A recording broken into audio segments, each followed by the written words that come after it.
Well, bought a car. Yep, we bought a car. It's not allowed to be driven yet. She's a little rough around the edges right now, but in case anybody doesn't know, I'm Brooke. This is Quinn. We recently moved from Alaska to Arizona in November, and when we did that, we sold one of the cars, kept one of them just because it kind of made sense at the time, and so we've been on the hunt for another vehicle. But Quinn has always really wanted a van, and I think you've been looking at vans for the past, Over a year, probably. I was going to say like 3 years. Quinn's been looking at vans for a very long time. And we thought we were going to get a van just because it kind of makes sense for our lifestyle. We like to camp, we like to be outdoors, and kind of realized that with how the automobile market is right now, that everything is just super expensive. Used, not used, salvaged, wrecked. Everything is just kind of crazy. We kind of scoured the auction. There's actually a lot of auctions that happen here in Arizona, so we got really lucky with just the timing, the location, kind of everything. And we tried to bid on one car during our first auction, and that one was like kind of like a pipe dream. Yeah, we were really shooting for the stars with that one. There was still front end damage on it, but it was a 2023 Toyota Tacoma. And we're four-wheel drive, the 6-liter engine as well. So, or not the 6-liter, the straight 6, but 4 liters. It was like my ideal car if I had a lot of money to bid on and put parts into it. But long story short, it was out of our budget. And we'd never done the car action before, so it was kind of nice to see how everything works. And it's nice to know that there are cars out there that you can buy that you don't need a car loan if you just, put some work into it. Mm-hmm. Yeah, for sure. But yeah, this one we found after we kind of like got essentially outbid on the first one. Quinn was scouring, did all the research on the auction, and came across this 2011 Ford Ranger and 4-wheel drive.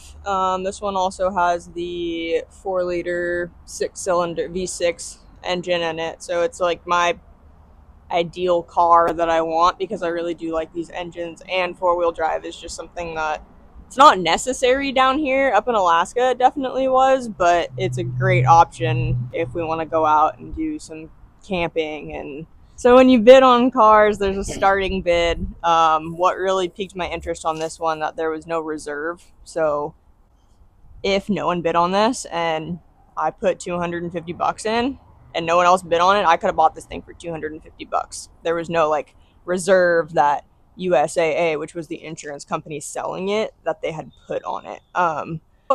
Not that they would put a reserve on a car this old. Usually that's just for the nicer cars. Yeah. More sought after cars. Mm-hmm. So yeah, we went through copart.com, which is like a pretty big car auction. There's one other website that I forget what the name is. Acronym. Some acronym. Something about with a lot of A's. International Automobile, I don't know. Something like that. Yeah. So Copart 2 we went through, we bid on it, and the nice thing is with the auction is I just put my maximum bid and people started, adding bids to it once we were within like 24 hours of the auction start. Someone bid, $100 under my maximum bid. It just stopped. No one bid after that. So it stopped within $100 of my maximum threshold at the time. And then it went to live auction. And you have like 10 seconds within each bid to like get your money in there and secure your bid. Watching it, I had like Vegas vibes. Yeah. You can get like a little hooked on the adrenaline. You have to emotionally detach from a vehicle and really know what your maximum is. Otherwise you can get caught up in the moment. Once I did see this car and I did a lot of research on the damage, what I could research, I didn't send an inspector to look at the car.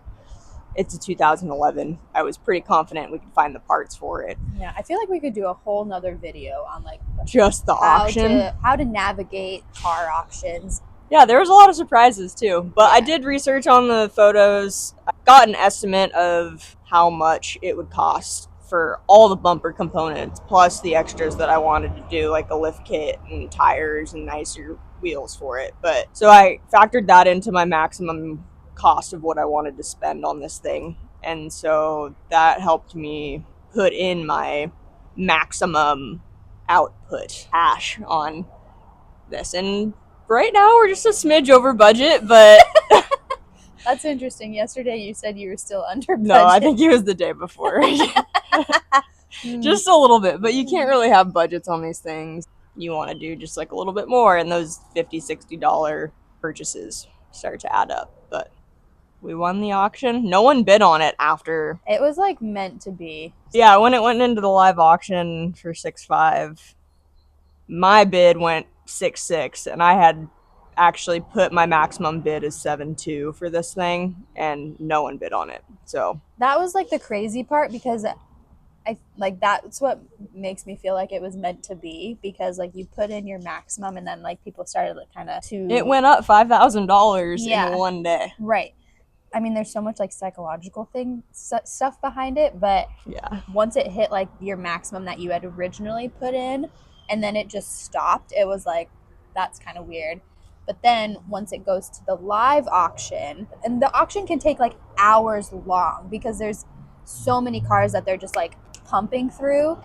It's pretty rare that you'll see a car like come up to be the one that's auctioned at that moment and nobody will bid on it like in the live auction. And the fact that nobody bid on this at the live auction, I was like, what the heck? Like, I feel like there was a lot of people who did a lot of research on it, and they had the same number that I had in mind, which was like, all right, I'm gonna put 6.5, and if this thing goes to 6.5, I'm done. Yeah. What are you doing? But just because I had some emotional attachment to this car, I'm not gonna lie. But as much as you try not to, it's like it's so hard.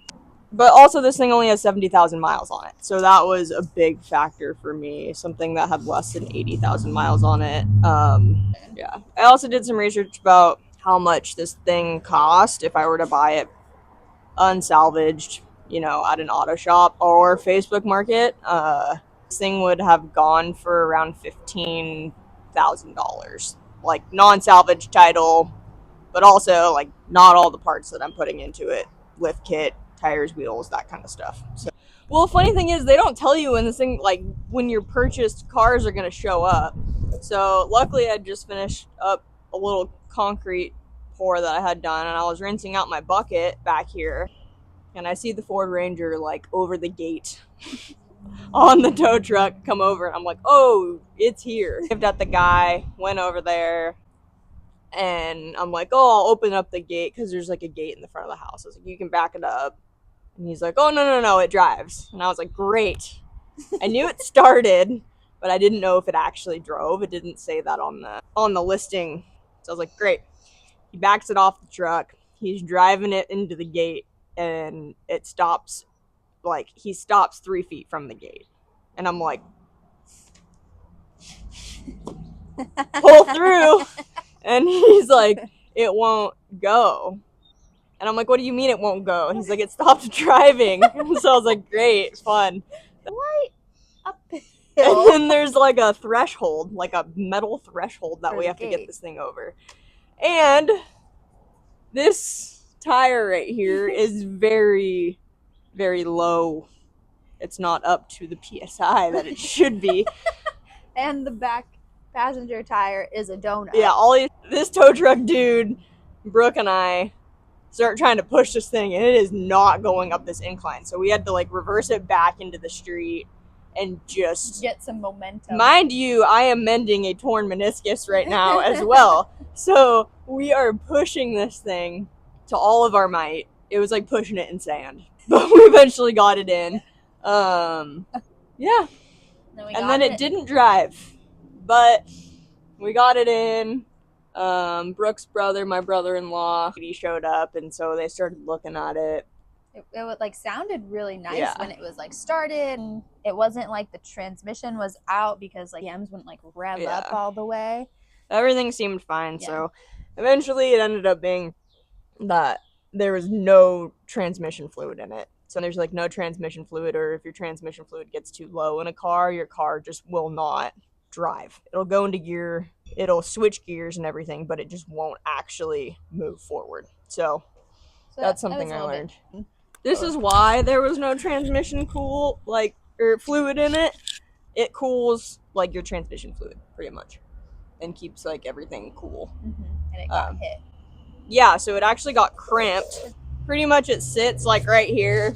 So there's two hoses that come out here, and they hook into that guy, the cooler, the transmission fluid cooler. And so we just had to pinch it back. So it's just like circulating back in here and added transmission fluid. So it wasn't going up into that thing and pouring out of the car because it was severed off. And once we added a few quarts of it and had it circulate through the car that way rather than just pouring out, she drove.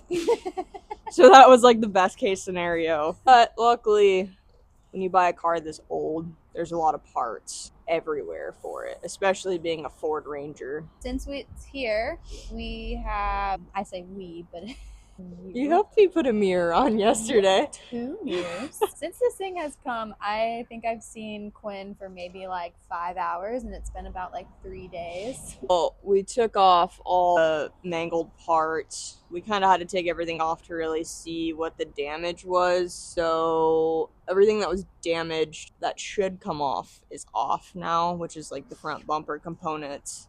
I mean, the headlights are off because they're just in the way, but also I bought some LED ones that I'm going to change out once we actually get the bumper components back on here. We had to grind a lot of parts off. Intentionally, you couldn't get to a lot of bolts. Like, this thing was so mangled that there was no way that I was like pulling it out. You couldn't get to bolts to just like crank them off. We saw the real damage. This guy, there was a little bit of bending in the frame because of this thing. This is like your bumper support is what I'm calling it. I don't really know the true name of it, but this is really what your bumper and the valence hooks onto. It's kind of annoying because in a lot of other cars, this doesn't come out this far. Like, they're like unibodies, so bumper bolts into other components that are farther back, like Subarus, for example. So the fact that this thing is steel and it's this far out is kind of a bummer. It got wrecked.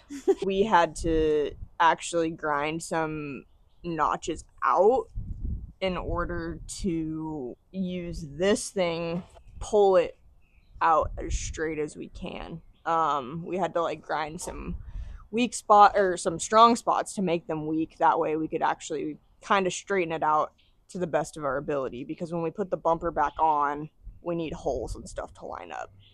We're gonna have to drill some other holes and probably like lengthen some areas here, but for it to bolt back on here. But we need to get it as straight as possible for it to fit properly and not have a wonky bumper. This thing was super helpful. I had never seen one of these before, and we're super fortunate with the setup that we have here. Brooke's dad has fixed auction cars before, so How many jacks do we have behind you? How many? 1, 2, 3, 4, 5 jacks. Plus we have like an actual bolt-in lift. An actual bolt-in lift back here. So it's like a shop back honestly here. But this thing is super helpful. I've never seen one of these before. There's gonna be a lot of welding we need to do back to get this thing back, but I was starting to grind this off. I didn't know we had something like this that would help straighten out the frame. So this thing was super cool. It's like the opposite of like, you know, like a floor jack to like jack up your car to change the tire. You put it under your frame and it spreads it. All this, you hook one chain up here and one chain, pull this out. So we clamped this onto here, and then you have a chain here, you know, here, chain there, and then it's a hydraulic puller, and instead of pushing, crank on this little jack and it would pull it back, so everything kind of got straightened out. This is such a light truck that I had to hook the bigger truck up Big truck. behind it, so it wouldn't just pull this closer to us without actually bending the steel back. So yeah, this has been something I've never seen before. If we get the bumper components, we'll be able to see how far off we are, and then from there we can start welding it back to place.